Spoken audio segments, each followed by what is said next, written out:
नमस्कार साथियों। आज के इस वीडियो में मैं आप लोगों को लाभ हानि चैप्टर का 9वां टाइप और 10वां टाइप दोनों पढ़ाऊंगा और दोनों ही टाइप के क्वेश्चन को लगाने का इतना आसान तरीका बताऊंगा कि आप इन दोनों टाइप के क्वेश्चन को मुझबानी सॉल्व कर ले जाओगे। इतना मैं गारंटी के साथ कहता हूं कि आप अगर थोड़ा बहुत कैलकुलेशन अपने माइंड में करोगे तो इसको आप मुझबानी भी सॉल्व कर ले जाओगे। तो चलिए शुरू करते हैं।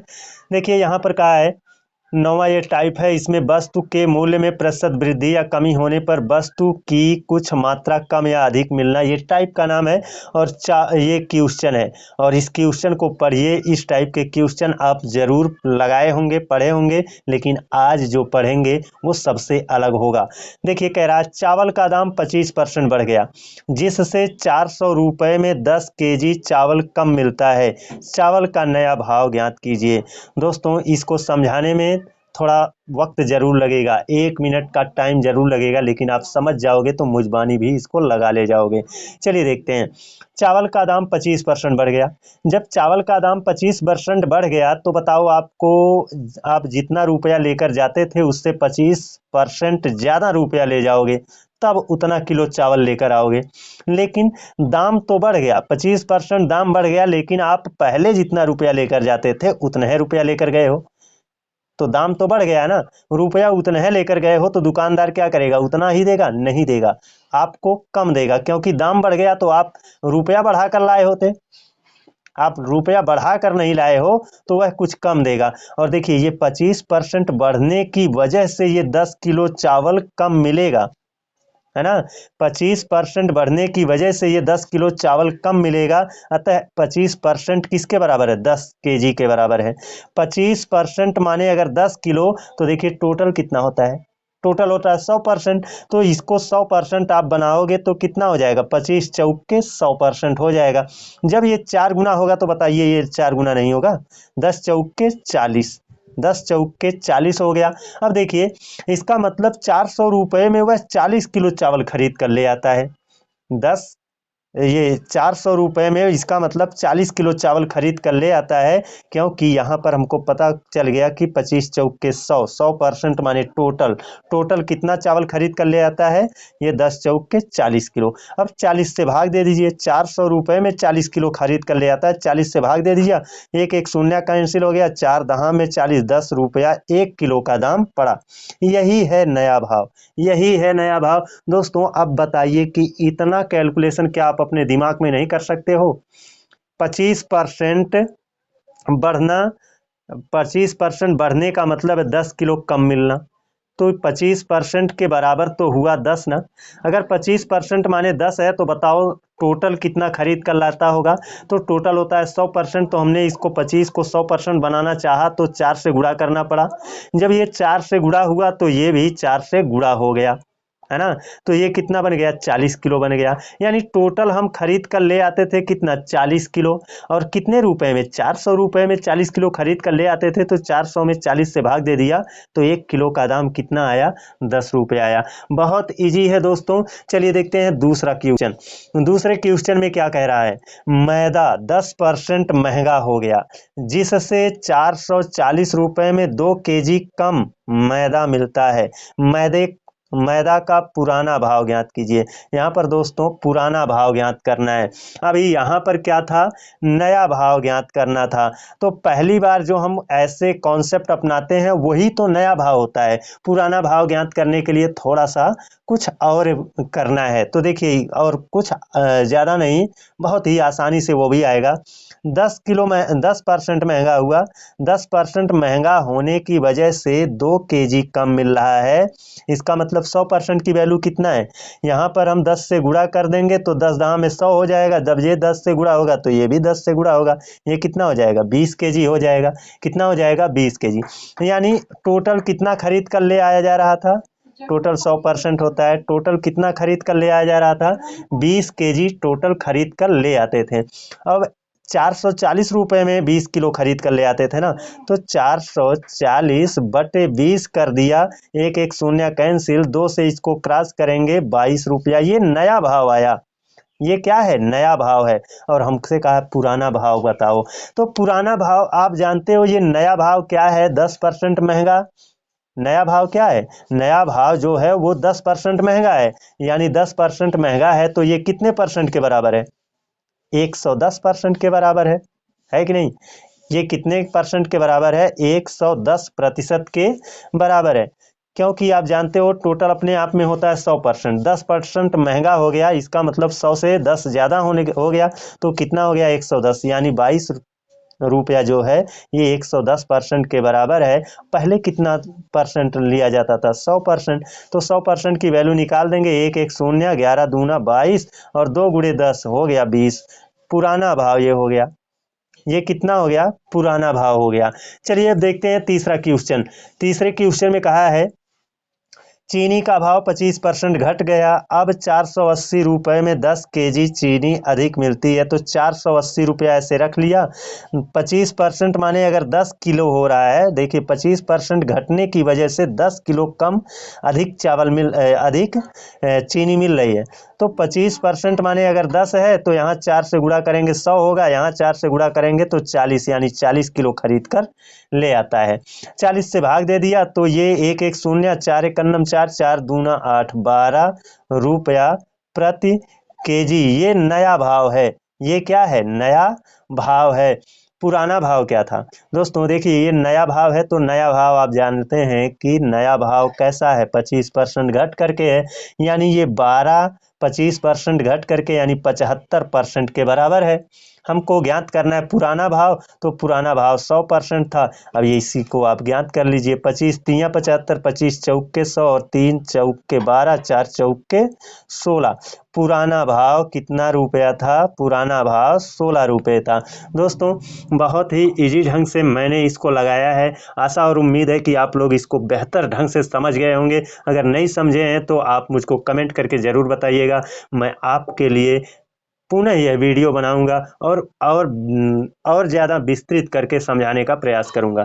चलिए देखते हैं अपना 10वां टाइप। ये देखिए 10वां टाइप है। 10वां टाइप क्या है, जब प्रतिशत लाभ या प्रतिशत हानि क्रय मूल्य की संख्या के बराबर हो। और ये क्वेश्चन है हमारा।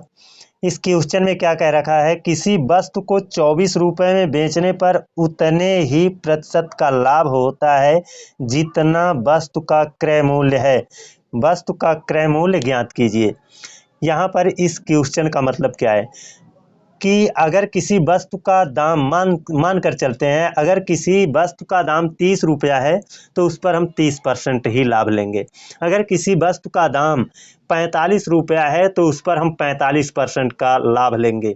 अगर किसी वस्तु का दाम 80 रुपया है तो उस पर मैं 80% लाभ लूँगा। यही इस क्वेश्चन का मतलब है कि किसी वस्तु को 24 रुपये में बेचने पर उतने ही प्रतिशत का लाभ होता है जितना वस्तु का क्रय मूल्य है। यानी जितना वस्तु का क्रय मूल्य था उतना है प्रतिशत कहा है, उतना प्रतिशत लाभ होता है।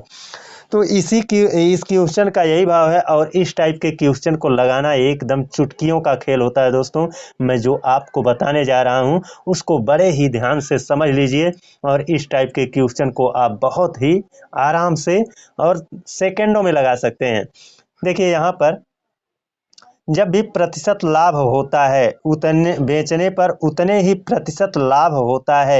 यानी जब कहेगा प्रतिशत लाभ होता है, यानी जब कहेगा लाभ होता है तो लाभ के लिए आपको अंतर देखना होगा। अभी क्या अंतर देखना होगा उसको समझाऊंगा। अगर कहे हानि होता है तो उसके लिए आपको योग देखना होगा। क्या देखना होगा, योग। अब किसका अंतर किसका योग है ना, इस चीज को पहले समझिए।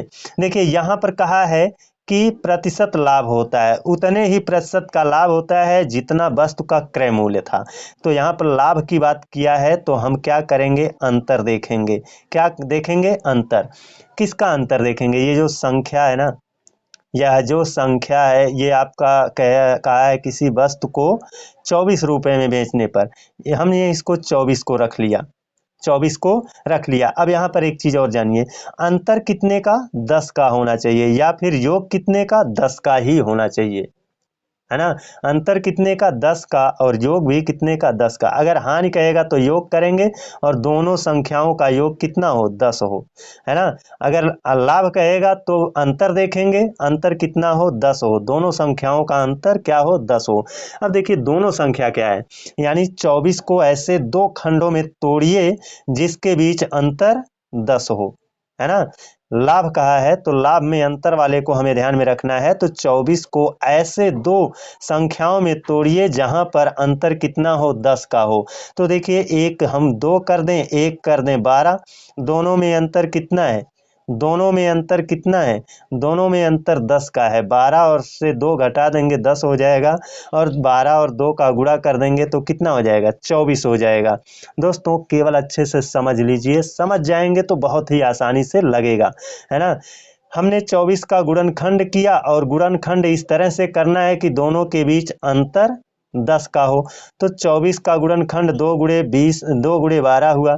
अब जो बड़ी वाली संख्या उसको भूल जाइए और छोटी वाली संख्या के पीछे आप 0 लगाकर अपना उत्तर बता दीजिए। यही आपका 20 रुपया क्या है, अंतर है। अब देखिए 20 रुपया कोई है, उस पर 20% लाभ लेंगे तो कितने पर पहुंचेगा, 120% पर पहुंचेगा। सॉल्व कर दीजिए, 1 1 0, 12 दूना 24, यानी वो सामान कितने में बिकेगी, 24 रुपए में बिकेगी। चलिए एक क्वेश्चन और देखते हैं। यहाँ पर कहा है एक कुर्सी जब 144 रुपए में बेची जाती है तो उतने ही प्रतिशत का लाभ होता है। फिर कह दिया लाभ होता है, यानी हमको अंतर देखना है। क्या देखना, अंतर कितने का होना चाहिए, 10 का अंतर होना चाहिए। किसका, 144 का गुणनखंड करेंगे, ऐसी दो संख्या प्राप्त करेंगे जिनके बीच अंतर कितना होगा, 10 का होगा। तो आप जानते हैं कि 18 गुणे 8 कर दें, 18 गुणे 8, 18 अट्ठे 144। बड़ी संख्या को भूल जाइए, छोटी संख्या पर आप 0 लगा करके अपना उत्तर बता दीजिए। अब देखिए ये 80 है, 80 रुपये में अगर वस्तु खरीद कर लाए हैं उस पर 80% लाभ लेंगे तो कितने में बिकेगा, 80 का वस्तु है, 80% लाभ लेंगे तो ये 180 पर पहुंचेगा, और यहाँ पर इनको सॉल्व करेंगे तो 18 अट्ठे 144 में बिकेगा। यही चीज कहा था दोस्तों। अब देखिए ये तीसरा क्वेश्चन, तीसरे क्वेश्चन को भी बड़े ही आराम से पढ़िए और इत्मीनान से लगाइए। तीसरा क्वेश्चन कहा है एक वस्तु जब 21 रुपए में बेची जाती है तो उतने ही प्रतिशत की हानि होती है।